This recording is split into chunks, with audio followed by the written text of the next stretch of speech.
Meron po tayong bagong agent ng J Flowers at ang pangalan po niya ay Bimbo Sabino. At yan po, yes, nakasuot pa ng J Flowers. J Flowers. Kumusta ka na, Bimbo? Okay lang, sir. Okay lang. Mukhang nahihilig ka na yata sa billiards. Simula nga nakapasok ko dito, mahilig na rin. Yes. At saka marami ka na rin na-coverage na video ng billiards. Ano? Marami na rin, sir. Sa may Cabuyao, Laguna. Yes. Sa Sky J. Marami na. Okay. Pero alam mo, meron kang isang sinamahan na bata. Kung naalala mo, si JB Sukal. JB Sukal, yes. At saka yung isang pangbata. Hindi, si JB Sukal muna pag-usapan natin. Alam mo, pinatawag ko si JB Sukal dito para mag-aral. Di ba? So, sabi ko, JB, kung gusto mo mag-aral, ako nang sasagot ng pag-aaral mo at saka yung, kung gusto mo, sama mo yung father mo. So, sabi niya, sige sir.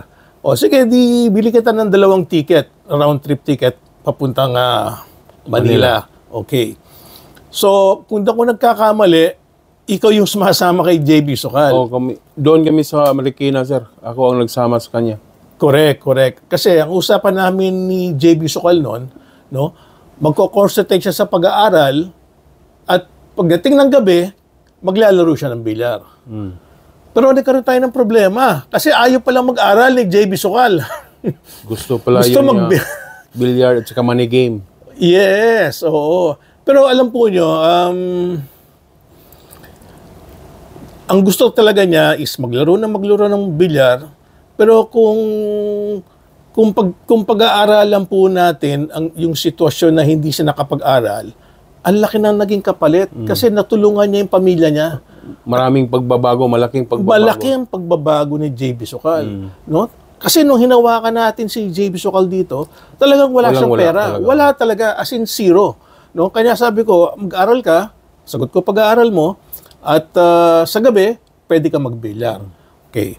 So, sinubukan po niya. Pero talagang ganun pala talaga. No? Pag ang puso mo wala sa pag-aaral, nasa pagbibilyar, no? Hindi mo talaga gugustuhin mag-aral lang, gusto mo lang kumita ng pera. Pero ang isang nakita kong kabutihan naman, lalo na nakita ko palagi siya nagsa-cellphone, no? Si JB Sukal, marunong siya mag-spelling. No? Marunong din siya magbasa. Malaking bagay yon. Kasi ako po, hindi rin ako nagtapos ng kolehiyo. Tinapos ko high school. Nagnegosyo na kagad ako.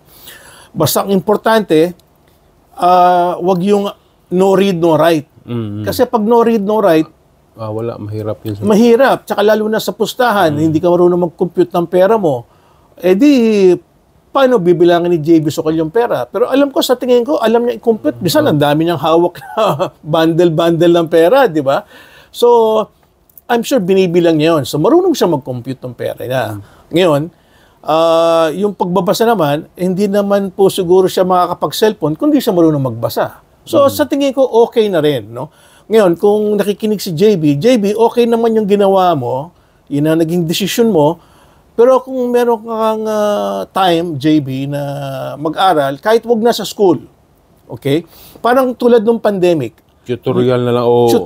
Mga module na lang. Module na lang. Kasi, di ba, mula nung nagkaroon ng pandemic, ganun ang nangyari. Open na yung module. Oo.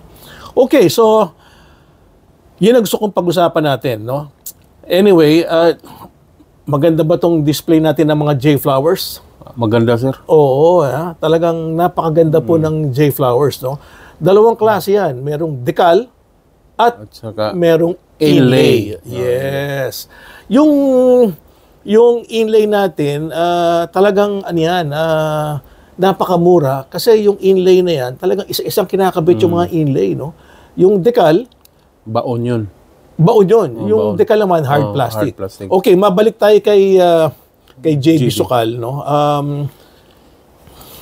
Alam po nyo, ang bilis ng panahon, ano? Biro mo, nung nag-decide siya mag-money game, biglang sikat siya eh.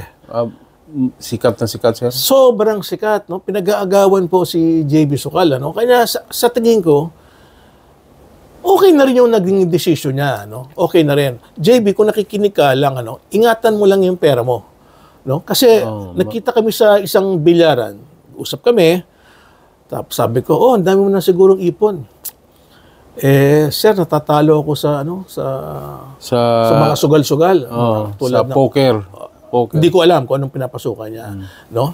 At nangihinayin siya dahil ang laki ng natatalo niya, no? So, yun na lang, JB, no? Kung nagkataon na didinig mo to, kung pwede mo baguhin yung estilo mo sa buhay na babawasan mo yung sugal, imbis na magsusugal ka, yun nga, magmo-module ka lang, pag-aralan mo sa internet, lalo na, alam ko, bago yung cellphone mo, iPhone 16 pa yata yung cellphone niya. Ang ganda-ganda. No? Pwede kang mag-vlog. Gaya ng ginagawa mo, binablog mo, kikita yung page mo. At the same time, hanapin mo yung mga tutorial para matuto ka pang tungkol sa buhay. Diba? Para at least medyo educated ka. Alright? So, sa ugali ni JB, sa tingin mo, mabait si JB or matapang? Mabait. Ikaw ang kasama eh. Angkas mo siya sa likod, di ba? Angkas. Tapos yung tatay niya, nag-aantay sa bahay. Mabait. Ano naman siya, galante. Kahit ngayon, sikat na siya. Respetado. Pero nagkita kami, pinansin pa rin niya ako. Ay, good. Naalala pa rin niya ako. Naalala niya, okay. Okay, bago natin pag-usapan yung ibang mga bagay tungkol sa J Flowers, okay, isa pang advice ko po kay JB, lalo na kung si JB nakikinig, may panahon yung pag-ibig. Di ba? Kasi magaling siya pero ang dami niyang chicks. At magaling siya mamili ng mga chicks niya. Magaganda yung mga chicks niya, no? Pero alam mo, JB, panapanahon lang yan eh. Mahirap kasi pagsabihin yung meron kang bisyo sa chicks. Bisyo sa sugal. Masisira, no? So, ang aim mo muna, JB, is magkaroon ka ng title. Kasi pag nagkaroon siya ng title, mas lalong sisikat. Mas lalong sisikat. Yung chicks, huwag mong problemahin yan. Kung saan lalapit yan. Pag pag may title ka na, okay, JB, pag may title ka, okay, ayan, darating na yung mga offer sa'yo, bibigyan ka ng sweldo. Okay? So, pag nagkasweldo ka, may kontrata na siya. May kontrata ka na, kahit hindi ka mag-money game, pumapasok na yung pera. Okay? So, sige, isarado muna natin to dahil ang topic muna natin dito ay si JB Sucal. So, JB, sana mapanood mo to at payong kaibigan lang. Payong kaibigan lang. At kami ni magiging busy na magbebenta ng J Flowers. Ha? Bimbo? Oo. Sige.